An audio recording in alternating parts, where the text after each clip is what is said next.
صراط الذين أنعمت عليهم غير المغضوب عليهم ولا الضالين. نويت تعلم لإزالة الجهل وطلب رضا الله تعالى. Bismillahirrahmanirrahim. Hadza utawi langit kang bakal hadir ing dalem penggalipun iku babul awamiliyat dakhilati alal muqtadai wal khabari. Bismillahirrahmanirrahim. Hadza utawi langit kang bakal hadir ing dalem penggalihe Mbah Musonef iku babul awamili, bab kang mertelakake pira-pira amil. Sifate awamil ad-dakhilati kang manjing apa hiya awamil, manjing ngalal mubtada'i ngatasé mubtada wal khabari lan manjing ngatasé khabari mubtada. Hadza utawi langit kang bakal hadir ing dalem penggali Mbah Musonef iku babul awamili, bab kang mertelakake pira-pira amil. Sifate awamil ad-dakhilati kang manjing apa hiya awamil, manjing alal mubtada ing atase mubtada wal khabari lan khabari mubtada. Kados pundi pandikane Mbah Musonef wa hiya utawi sing jeneng awamil kang manjing atase mubtada lan khabar iku salah satu asya'a ana telu pira-pira perkara. Wahya utawi sing jeneng awamil kang manjing ing atase mubtada lan khabar iku salah satu asya'a ana telu pira-pira perkara. Dirupane telu kana sawiji lafal kana. Wa huwa tuhalan pira-pira sedulure lafal kana. Wa inna lan kaping pindhone lafal inna wa huwa tuhalan pira-pira sedulure lafal inna. Wa dzanantu lan kaping telune lafal dzanantu wa khawatuha lan pira-pira sedulure lafal dzanantu. Samongso awamil kang manjing atase mubtada lan khabar kuwi ana telu. Famma kana mungkana pun utawi pertelane lafal kana wa khawatuha lan pira-pira sedulure lafal kana iku fa innaha temen satu lafal kana sahwate iku tarfangu rofaake apa lafal kana sahwate rofaake al isma ing isime watan sibu tapi nasobake apa lafal kana sahwate nasobake al khabaru ing khabare. Jadi kana sahwate, kana lafal kana duweni pengamalan tarfamul isma wa tansibul khabar. Niki lafal kana gadahi pengamalan tarfamul isma wa tansibul khabar. Kana niku artosipun onten utawa kana artine ana. Perkara sing ana duweni pengamalan tarfamul isma wa tansibul khabar.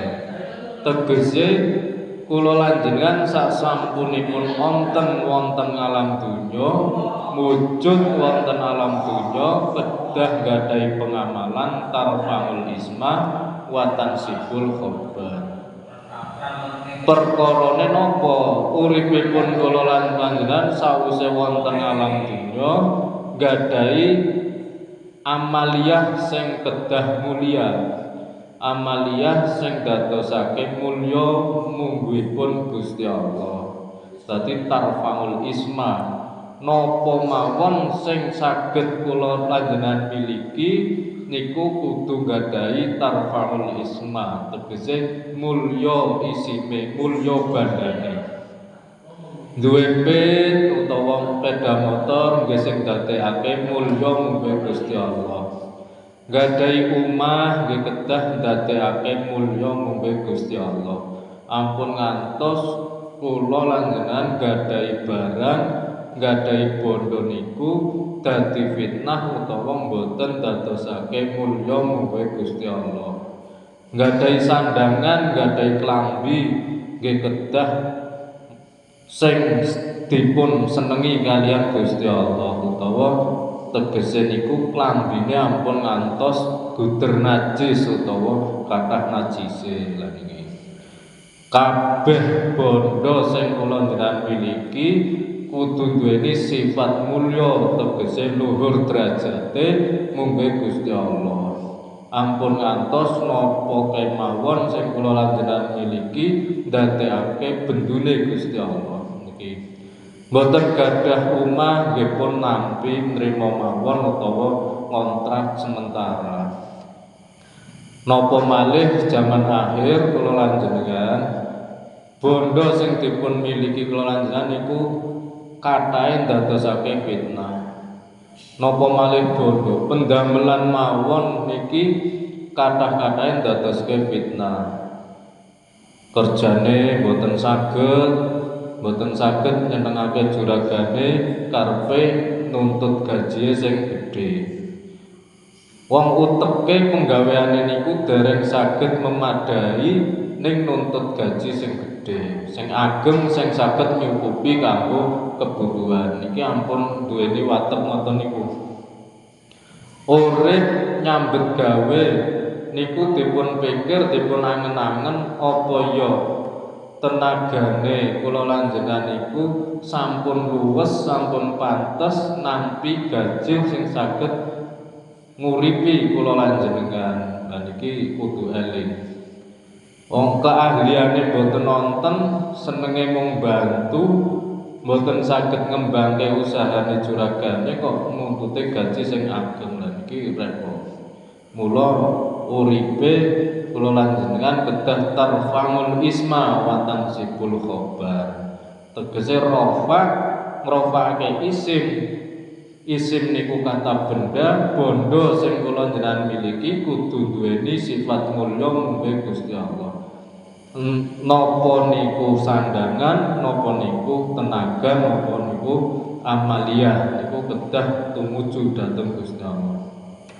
Wa tansibu ya bener lafal in kana kuwi mau ngrofa'ake isime wa tansibu tapi nasobake apa lafal kana nasobake al khabaru ing khabare lafal kana.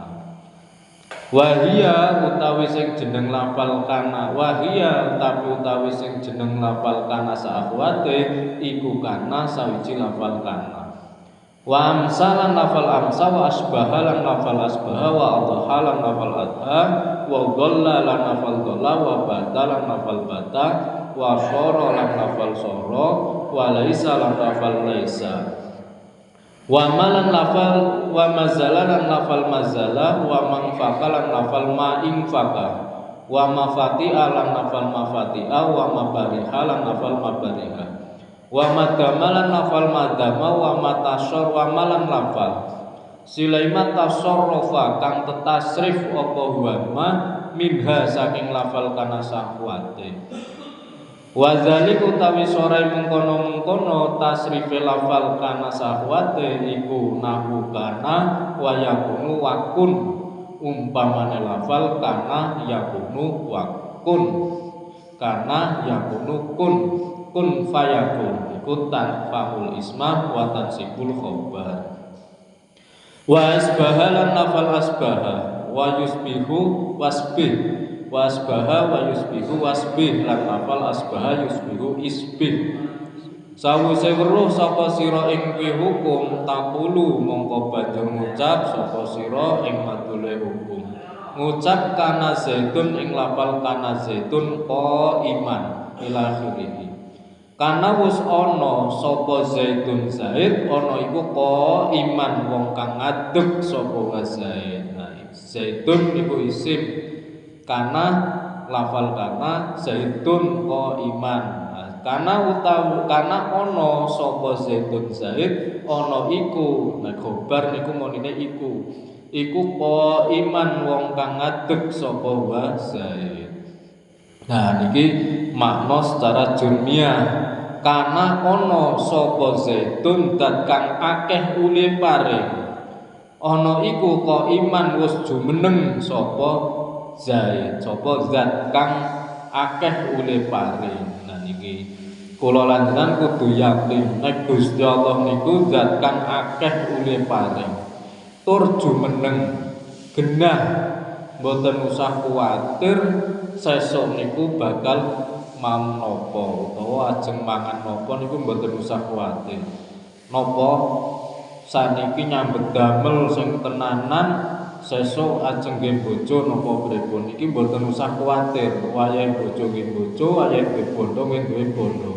Sing penting uripe niku yakin mlampah tumuju nang dalane Gusti Allah. Napa kemawon pendamelane.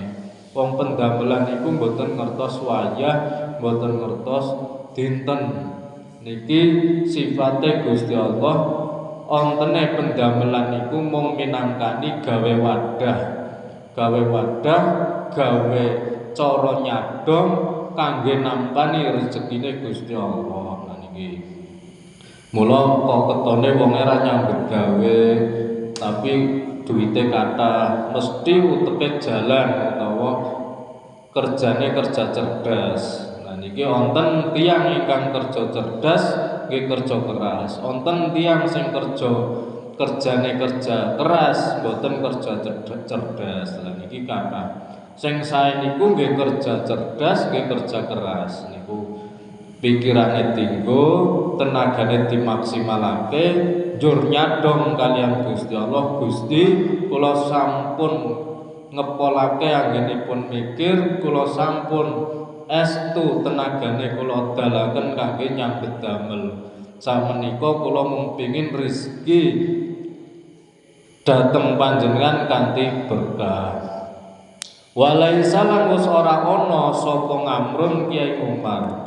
Ora ana iku sahison wong kang jenggreng sapa Kyai Umar. Nah niki. Dadi walaisa lan ora ana lan wis ora ana sapa ngamrun Kyai Umar. Ora ana iku sahison wong kang jenggreng sapa Kyai Umar. Dadi jenggrengke ngadeg kanthi nyata mboten wonten. Walaisa lan wis ora ana apa ngamrun umur nira. Apa ngamrun umur nira ora ana iku sahison kang jelas kuwi ora. Dadi nek bahasa Jurmiyah walaisa lan wis ora ana sapa ngamrun Kyai Umar ora ana iku sahison wong kang jenggreng sapa Kyai Umar. Dadi ora jelas wonge nggone ngendi. Wong boten wonten. Wong boten wonten perkara sing boten wonten niku boten jelas. Ajeng disanjangke napa wong boten wonten barange niku boten jelas. Lah niki walaisa ngamrun sahison ora ana apa umur. Umur niku boten saged dipun prediksi 10 tahun, 20 tahun apa pinten iki boten wonten kejelasan. Mula uripe kula lan jenengan kedah estu wonten wekdal kangge ibadah sedaya mawon kangge sujud dhateng Gusti Allah. Nyambet gawe diniati ibadah, jagong diniati ibadah kanthi ngucap sholawat napa ngucap bismillahirrahmanirrahim terus diamin-amin. Napa malih nek pun nyambet damel setiap ambekane niku diniati bismillah, langkai bismillah. Wa malan lafal silema asbaha kang rupane apa wa ma rupane zalika ing mengkono-mengkono lafal kana zaitun qaiman wa laysa ngamrun sahison.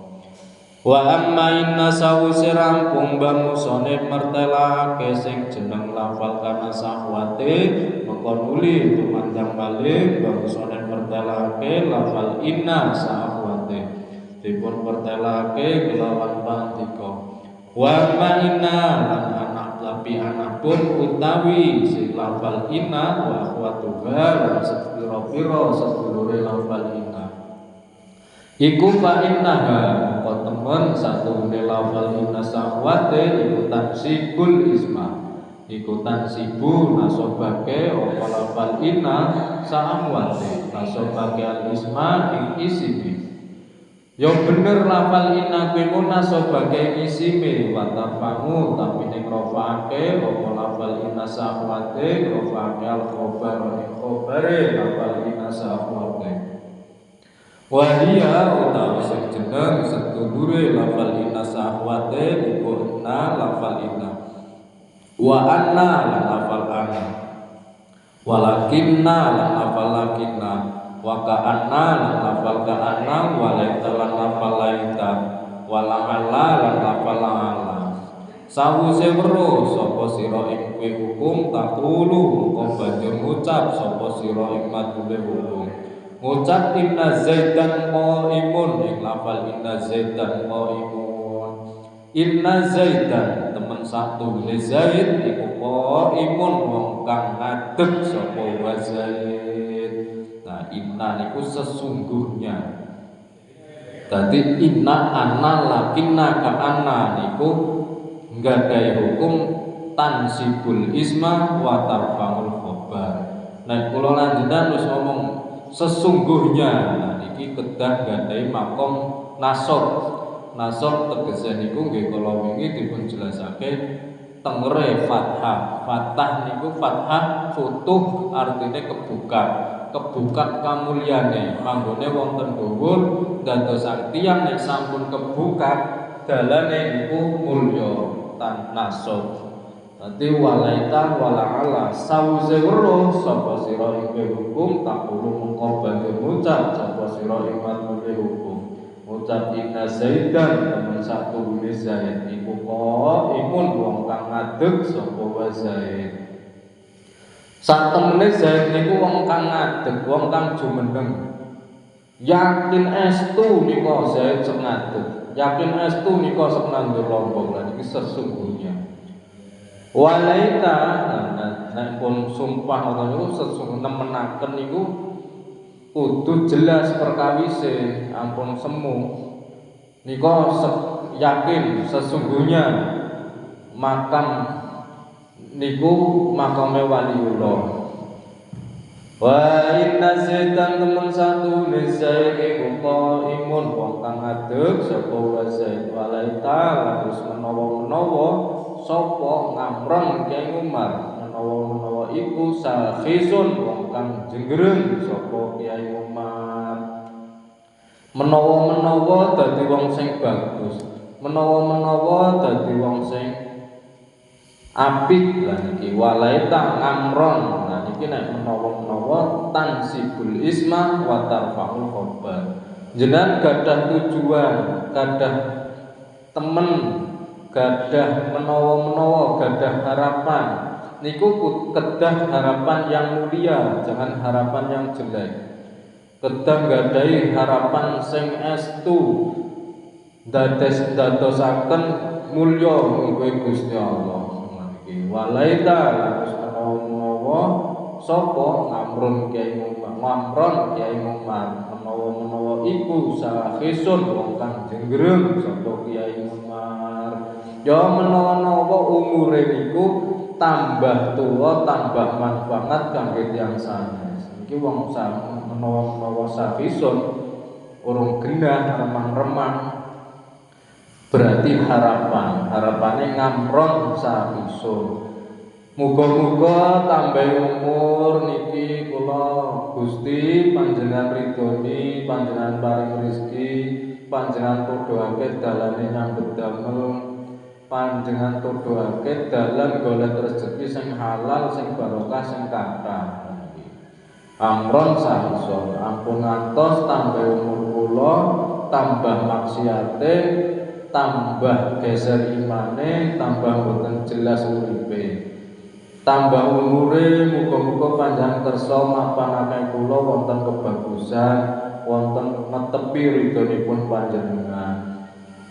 Wa malan lafal sile masbaha kang rupane apa wa man rupane dalika ing kono-kono lafal laita amron safisun ila akhirih. Wa makna inna sawise rampung bamusane mertelake sing jeneng lafal inna sahwate pokok itu mandang malih bamusane mertelake maknane lafal inna sahwate dipun mertelake kelan pandika wa makna inna utawi maknane lafal inna wa anna lafal anna iku li tauhid krana tuduh makna tauhid. Dadi inna anna niku nyakinake maknane lan iki. Inna anna niku maknane dadi taukid sesungguhnya Zaid sedang berdiri. Nah niku maknane yakinaken. Kados dene kula lan jenengan nek salat niku nawaitu usolli fardhol maghribi salasa rakaatin niku dipun ucapaken saderenge takbiratul ihram. Maknane niku karepe taukid kanggo ngyakinake nek kula lan jenengan niku salat niate salat maghrib niku komite taukid. Aja nganti wedi apa sih usoli apa sih wina. Usoli niku makna taukid kanggo nyakinaken. Walakina tapi utawi lafal lakina iku lil istidraki ana tuduh makna istidrak. Wa ka'anna tapi utawi lafal ka'anna iku lan tasbihi ana tuduh makna tasbih. Anna iku tuduh makna tasbih. Tasbih niku nyucikake. Walaita utawi maknane lafal laita iku ditamani krana tuduh makna tamani makna arep-arep laita menawa-menawa iku tamani bae arep-arep. Muga-muga kula dadi tiyang ingkang sae benjang beja husnul khotimah iku menawa-menawa. Wala utawi maknane lafal la'ala iku taroji krana tuduh makna taroji. Wa tawakkuli lan krana tuduh makna tawakkul. Sawise rampung bangusane mertelake maknane lafal inna sahwati mongko nuli tumandang malih bangusane mertelake sing jeneng lafal dzannatu sahwati dipun pertelake kelawan pandika. Wa madzannatu tapi anapun utawi sing jeneng lafal dzannatu ahwatu halan pira-pira sedulure lafal dzannatu iku bainaha mboten satune lafal dzannatu sahwate utamsiku nasobake apa lafal dzannatu sahwate nasobake mubtada'a mubtadane wal khabara lan nasobake khabare mubtada. Nasobake mubtada lan khabare mubtada bimau lafal dzannatu sahwate oleh nasobake mubtada lan khabare mubtada bimau ngalaan ahuma tepi ngatasé temen satune karone mubtada lan khabar iku maf'ulani dadi maf'ul karone mubtada lan khabar iku maf'ulani dadi maf'ul karone laha kadhe lafal dzannatu sahwate. Wahia utawi sing jeneng lafal dzannatu sahwate iku dzannatu sawiji lafal dzannatu wasibtu wa hasibtu lan lafal hasibtu wa khiltu lan lafal khiltu wa zamtu lan lafal zamtu wa ra'aitu lan lafal ra'aitu wa alimtu lan lafal alimtu wa wajadtu lan lafal wajadtu wa takhatu lan lafal takhatu wa ja'altu lan lafal ja'altu wa sami'tu lan lafal sami'tu. Sawise weruh sapa sira ing hukum takulu mengko banjur ngucap sapa sira ing madlule hukum. Nek wis ngerti hukum njur diucapake tur dipun lakoni dipun lampahi. Nek urung weruh hukume urung ngerti ilmune meneng ora usah ngomong lan iki. Sawise weruh sapa sira ing hukum takulu mengko banjur ngucap sapa sira ing madlule hukum ngucap dzannatu zaidan lafal dzannatu zaidan mumtalifah dzannatu wis nyono sapa ingsun zaidan ing zaid sunyono mumtalifah ing wong kang budalan sapa wazaid. Oh jebule ujarku zaid kuwi wong sing minggat. Ujarku Zaid kuwi wong sing akeh masalahe. Dadi minggat terus mboten ate teng omah niki. Wa khiltu lan lafal khiltu, wa khiltu ngamron sahison. Wa khiltu lan bos apa artinya? Wa khiltu lan bos Bismillahirrahmanirrahim. Sawise weruh sapa sira ing hukum takunu mengko banjur ucap sapa sira ing madhule hukum. Ketemu. Ngucap donantu Zaidan mungkolikon ing lafal donantu Zaidan mungkolikon Zaid donantu nyono sapa ingsun Zaidan ing Zaid sun nyono mungkolikon ing wong kang budalan sapa wa Zaid wa khiltu lan wus ngira-ngira sapa ingsun ngamron ing Kyai Umar sun ngira-ngira sarvison ing wong kang jenggreng sapa Kyai Umar. Dadi dikira-kira kae paling nek jam semene lagi transaksi, nek jam semonten paling lagi adus, ngumar iki nek jam semene lagi ulang ngaji. Nah niku ngira-ngira. Wa khiltu lan lagi wis ngira-ngira sapa ingsun ngapron ing Kyai Umar sun ngira-ngira sahison ing wong kang jenggreng sapa Kyai Umar. Nah asline dikira-kira umure niku adupi kapan, oleh jejeg tekan kapan. Wahilku lan wis ngira-ngira sapa ingsun ngamron ing umur sun ngira-ngira sahison ing kejelasan umur ya. Dadi ngamron wahilku lan wis ngira-ngira sapa ingsun ngamron ing Kyai Umar sun ngira-ngira sahison ing wong kang jenggreng sapa Kyai Umar. Dikira-kira umur iki sehate tekan kapan, suksesnya kapan, ule duwe ilmu arep kapan, meh kapan oleh duwe ilmu. Lah niki dikira-kira umure pun samonten nyambut damel kepripun ajeng suksese lewat dalan pundi. Boten sukses duniawi nggih kedah sukses akhirat. Niki kudu duwe istiqomah sing jejeg, ambil keputusan ajeng sukses melalui jalan mana. Sukses dunia akhirate nggih mung usahane mung pengajine. Aja yakin rezeki niku boten dugi. Wama lan apal sile masbaha kang rupane apa wama rupani zalika ing mengkono-mengkono lafal zonantu Zaidan muntalikon wa khiltu amron sahison. Al-Fatihah. A'udzu billahi minasyaitonir rajim. Bismillahirrahmanirrahim. Alhamdulillahi rabbil alamin arrahmanir rahim maliki yaumiddin. Iyyaka na'budu wa iyyaka nasta'in ihdinas siratal mustaqim siratal ladzina an'amta 'alaihim ghairil maghdubi 'alaihim waladdallin.